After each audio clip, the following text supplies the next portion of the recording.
Saraswati as an expression of downward cascading energy and vibration behind creation of gross matter. Thus, she is in us all as knowledge, as speech, as music.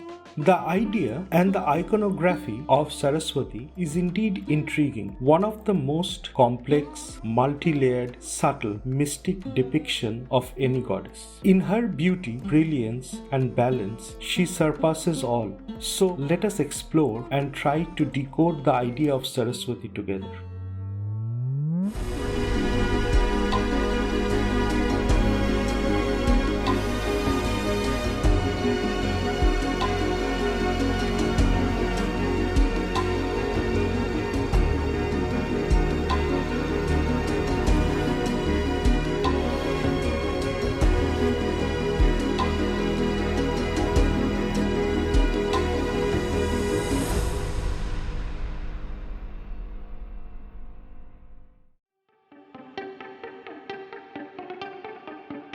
The word Saraswati is made up of Saras and Vat, where Saras means anything that flows or is fluid, and in that sense it is associated with the flow of knowledge, speech, music, and even the rivers and lakes. Vat means carrying or coming down or loaded with.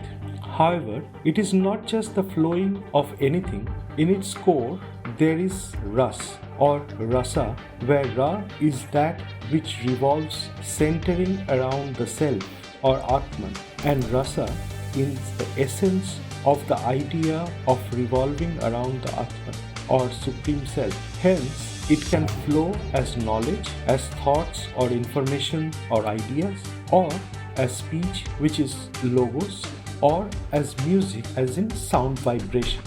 Finally, the meaning of the word or the idea behind the word Saraswati is that which is fluid and it flows laden with rasa, or the essence of the Supreme Self or Atman or Brahman.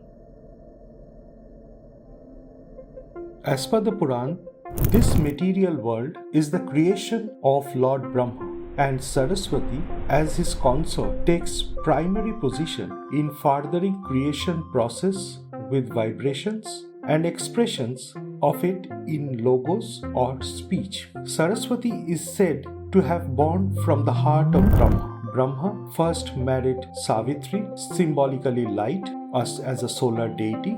Then Brahma married Gayatri, the meter and sound or the mantra. Later we find the concept of Savitri and Gayatri merging to become Saraswati as eternal flow of light energy and sound energy. Interestingly, in Hindu mythology, all major goddesses have earthly fathers, like Sati, consort of Shiva, is the daughter of Prajapati Daksha, or Lakshmi, consort of Vishnu, is the daughter of Maharshi Bhrigu. But there is no human parentage associated with Saraswati, as she is creation herself. In the Rig Veda, we find Saraswati's precursor form as Vak or Vagdevi to be precise.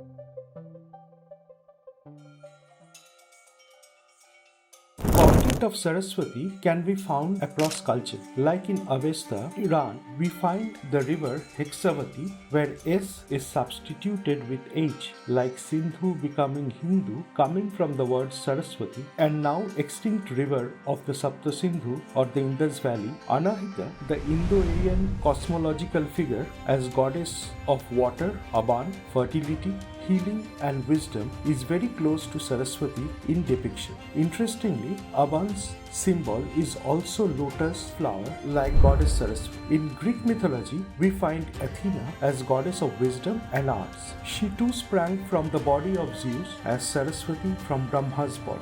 In that sense, Saraswati is depicted both as a consort and daughter of Brahma.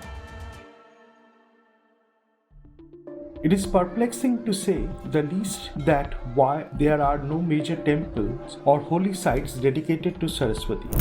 Maybe because her temple is our body, she is said to live in our speech and in our mind. However, Vasant Panchami, celebrated in late January to early February, the day when Saraswati is worshipped, is the first major Hindu festival after Makar Sankranti.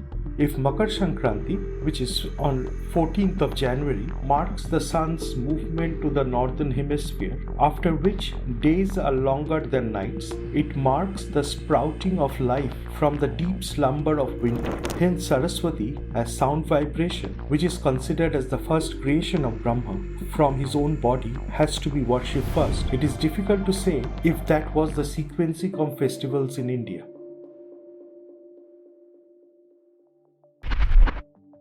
We marvel at the majestic idea behind Saraswati, which is an expression of Supreme Self that flows among all of us as knowledge, as speech, and as music.